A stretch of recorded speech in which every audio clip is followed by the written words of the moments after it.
How's it going, everyone? This is Jason Navarro. You're listening to Tongues Out Podcast. And let's just jump right into today's subject, which actually is going to be one that I'm surprised I've done. I think this is episode 170. So 170 episodes. I've talked about many different things that I find of interest. Personally, I'm a big nerd. If you've happened to listen to a majority of or any of my podcasts in recent times, you would know that as though or even though I'm an extroverted individual to most of my friends, my roots come from being a huge nerd growing up as a kid and going all the way through until like my early 20s actually.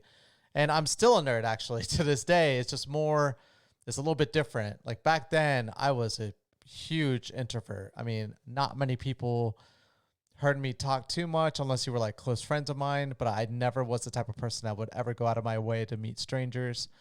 And I just kind of enjoyed my little circle of people that I knew that were interested in the same things that I was interested in: comics, video games, role playing games, card games, tabletop games. Like that kind of stuff was like my pure enjoyment when I was a kid. And if I did not have that, I would have had a very miserable lifestyle, honestly. And those things really took me away from some difficulties in life during that time period. And if it wasn't for those things, life would be a little bit different for me. At least my outlook towards things, I would probably be more of a darker individual. And I'm always reminded of this darkness from this one fantasy world that I'm a huge fanatic of and been a fanatic of since I was introduced to the first movie within this universe. That everyone, not everyone. I mean, younger people now are introduced to the newer saga, but I have been a big Star Wars fan for a very, very long time. I mean, I've been a bigger Star Wars fan than I have like Dungeons and Dragons or anything of that nature. And I've played almost every video game. I've read a lot of the novels. There's too many to read all of them, and I'm not that huge of a Star Wars fan, but I have read a f ton of Star Wars novels. Watched every single movie. Have seen almost a majority of the shows. The only one I haven't seen is the newer season of Clone Wars, the animated series, and I haven't seen Rebels. Rebels just to me just didn't live up to what the Clone Wars did, but I should watch it anyways because there's some pretty awesome stuff that I have watched tidbits of or read information about. And so I'm familiar with that universe and when it takes place. But Star Wars is huge for me. But actually, Star Wars is so huge that when I used to watch the movies and after like watching the movies and getting so invested into the universe and allowing that to kind of get me into the video games because I was a huge gamer as well, I started to realize that I favored playing the. So if you know anything about Star Wars and if you don't, just end this podcast right now because I'm going with the assumption that you know what Star Wars is. And if you don't, I have no idea who you are, but you really are doing a disservice to yourself by not watching Star Wars. It's a really good story. It's not all about just like lasers and lightsabers and dark side and evil side. There's more to it. And if you allow yourself to kind of get involved with within the universe, you'll find a lot in there. But anyways, in the Star Wars universe, which takes place in a time period long before our time, but in a galaxy far, far away, is a premise that almost every movie starts with. And I love that that's the premise of the series or of this universe is that essentially George Lucas, the creator of Star Wars, he envisioned that there were races of people, human-like people. I guess you could call them humans, even though they're not really. I don't know. But humans with aliens and different beings living in a different galaxy within a older time period, but they're way more advanced than us. But we can't see them because they're in a galaxy so far away from us. We'll never know of their existence, and they don't have the ability to travel to ever come to our side of the universe. And so it's really cool that they can contain the story in a history time period that takes place before us, but with beings that have far more advanced technology than we do. But essentially, in this universe, there is, and actually, I mean, I guess you could argue that technically this force exists everywhere, even in technically in our universe, but no one has the ability to use these powers. But there's it's hard to explain, but there's essentially some thing that transcends space and time, that essentially is a sentience amongst all of the universe that allows that can be controlled by people that are force sensitive, and it's called the Force. And people that are force sensitive have the ability to use this force to do powerful things, and essentially they almost become like spellcasters from like fantasy lore, and they're able to use the force to do many different things. And the more connected you are to the force, the more powerful you are as an individual. Well, in the force, depending on your reasons for utilizing it, there's a good side to the force and a bad side to the force, and that's the light, the force of light, and then the force of darkness, or the dark side of the force and the light side of the force. And when you hear the word like Jedi are like they're typically the users of the light side of the force, and they typically are like, the best way to consider them are like monks that have lightsabers. But they're monks that essentially they practice peace, and they try to spread the message of peace around the galaxy that they're in. But if push comes to shove and they need to protect people that are less fortunate, they will use their abilities to protect people of good, but never use those powers for anything of evil.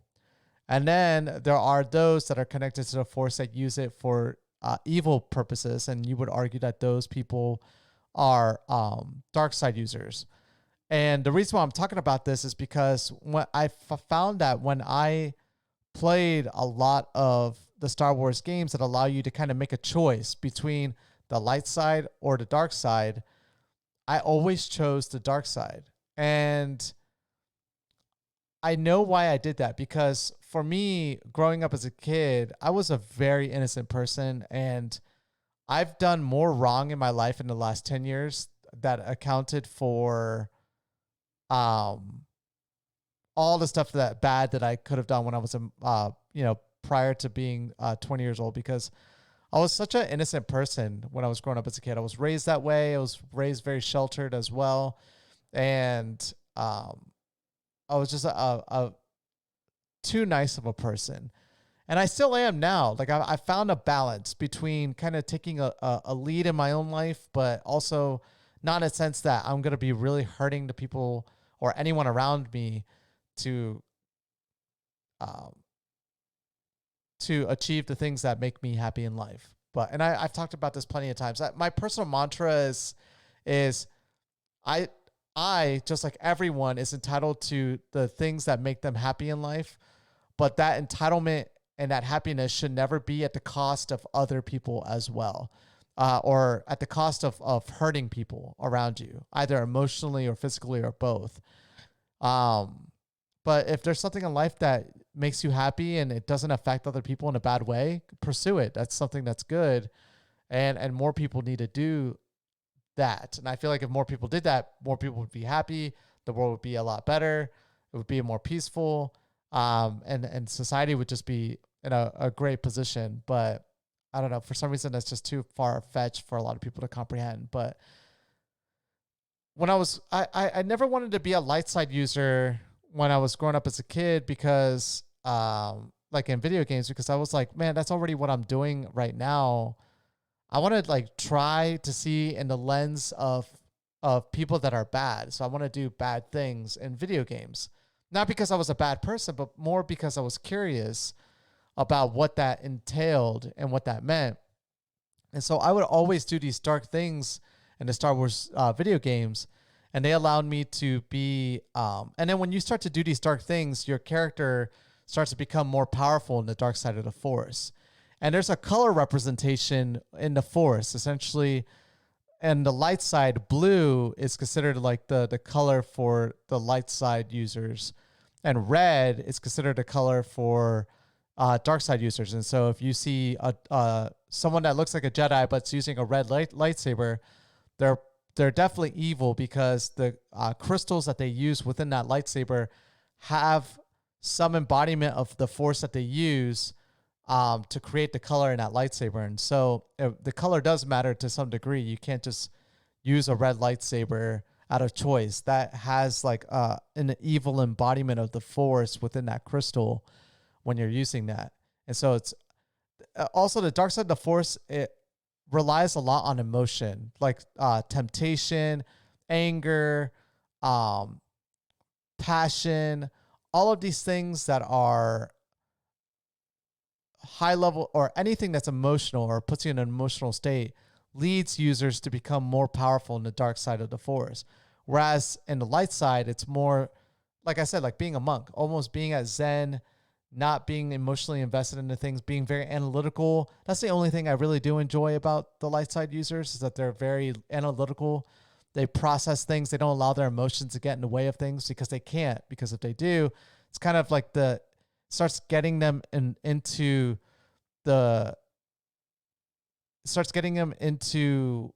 possibly becoming dark side users. And that's not what a Jedi wants to do. Understanding the dark side of the Force, it's something that they do understand, and they study it all the time, but they don't want to be users of their emotions, because if they are, that will slowly lead them into the dark side of the Force, tainting them forever. And it's very hard for people to go to the dark side to then come back from it. There are some that have done that, but it's very difficult. Most of the time, once you start using the dark side of the Force, it's game over. You're pretty much an evil person at that point. One of the perfect examples of someone that came back from that is Darth Vader. Started off good, became one of the most evil characters in the Star Wars universe, to then at the very end sacrifice his life to save his son, Luke Skywalker, and come back to the light side of the Force. That was probably the biggest one that most people are familiar with if you watch the movies and don't know anything more. But so that will let you know why. This is the reason why I'm talking about Star Wars today is because I've been watching a lot of The Mandalorian, or not a lot of, as much of The Mandalorian as is afforded. And season 2 started 4 weeks ago, but they released their episodes in a weekly basis, and it's very frustrating because as a Star Wars fan, I think The Mandalorian and Jon Favreau, the director and creator of The Mandalorian, is doing a phenomenal job with this series. He's really paying homage to all things of, like, literally fans love The Mandalorian because it's tugging on all aspects of all the lore out there. Whereas like the movies, they probably bring in some tidbits of the lore that's created in some of the novels or the video games, but like this is like pulling on all strings. The animated series, the movies, the comics, like things that weren't really considered to be canon when Disney bought Star Wars, but now they are starting to become canon. No, not really ruining anything with spoilers in this podcast, but The Mandalorian really, after watching episode 4, which is the latest episode, I didn't have a chance to watch it yesterday. I just got done watching it with my wife, and it's so exciting to see where it's at right now. It's like super exciting. And I like immediately knew exactly what was going on in the plot in that episode. And I told my wife, I was like, oh my God, this is what's going on. And she was like, oh wow, that's crazy. But it's a phenomenal series. It's well worth paying money to watch Disney Plus, to be honest. But I wanted to talk about that because I also wanted to talk about why my favorite colors in life happen to be black and red. And so if you look at everything that I own, everything is black and red. These headsets that I use for my gaming, black and red. My keyboard, even though you can't really see it, and I don't think I can lift it up in frame, black and red. I could lift it actually. It's pretty cool. The soundproofing behind me, black and red. The only two miniatures that I have here are Deadpool, one of my favorite Marvel characters because it's just so funny. I need to get a Spider-Man one actually as well because that's my favorite superhero. But Spider-Man, black and red. Deadpool, black and red. One of my favorite Star Wars characters and happens to be from the new series, Kylo Ren. I just love his outfit. It reminds me of Revan, a famous Star Wars character from a video game, an old video game. Black. I mean, he does use a red lightsaber. You can barely see it. But there's his red lightsaber right there. What else? Technically, my computer would be red and black, but you can't really simulate black in LEDs, and I kind of like the rainbow effect. But my video card is black and red, and a majority of my cables, black and red. And yeah, even my coffee mug, my Kylo Ren coffee mug, black and red. So yeah, everything of mine is essentially black and red. My monitors, black and red. So that's where my favorite colors came from. Actually, was because I never had a favorite color growing up as a kid. I don't think, at least. But I started playing like Dark Side Users and all like the Star Wars fantasy, and I started to get really involved in that universe. And I just love the colors black and red because it's a huge representation of the evil characters. They're always wearing like black armor or black cloaks, and they're always using red lightsabers. And so after a while, black and red just kind of became my favorite colors. So yeah, this was the longest way to get to why black and red are my favorite colors. But I wanted to kind of, I'm surprised I've spent this many episodes of my podcast not talking about Star Wars, because Star Wars literally is the reason why I became a nerd in the first place. Like, if I was not introduced to Star Wars as a kid, I played video games, but I don't think I would have gotten into like all the other nerdy stuff. But like Star Wars is like what really got me into everything after that. So and I love Star Wars, and like, even though the most recent movies have been a disaster, I still watch them. I still went the day of them coming out. That's been a tradition of mine. Like, every single time a new Star Wars movie comes out, I go to like the earliest I can go. So if it's like if the movie is supposed to come out on Fridays, but sometimes I do like Thursday or Wednesday showings, I go on a Wednesday or Thursday because I just don't want anything to be spoiled for me. And so I'm super excited about some of the stuff that's supposed to be in the works for Disney Plus. Obi-Wan's supposed to be getting his own television series, kind of like The Mandalorian. And actually, The Mandalorian, funny enough, like Boba Fett's actually my brother's favorite Star Wars character. And he doesn't really watch that much, but he lives in New Zealand. He's got New Zealand stuff to do, so I don't think he never grew up to be as big of a nerd as his older brother, but he was just as big of a nerd as I was when we were kids, but he grew out of it. I never did. I was just, nerdiness really just, it's just something I enjoy. I love it to death. But anyways, thank you guys so much for listening to today's podcast. And you'll definitely be hearing more about Star Wars because The Mandalorian is just getting better and better. And I want to do like a weekly review of the episodes, but I can't because it's hard for me to talk about things without spoiling anything. I've never been good about that. And so every time someone asks me about something, I'm like, just go watch. It's really good. I hate, you can't ask me more because if you try to, I just want to get off in a tangent and talk about things. So, but yeah, thank you guys so much for listening to today's podcast, and I'll catch you guys all mañana. Peace.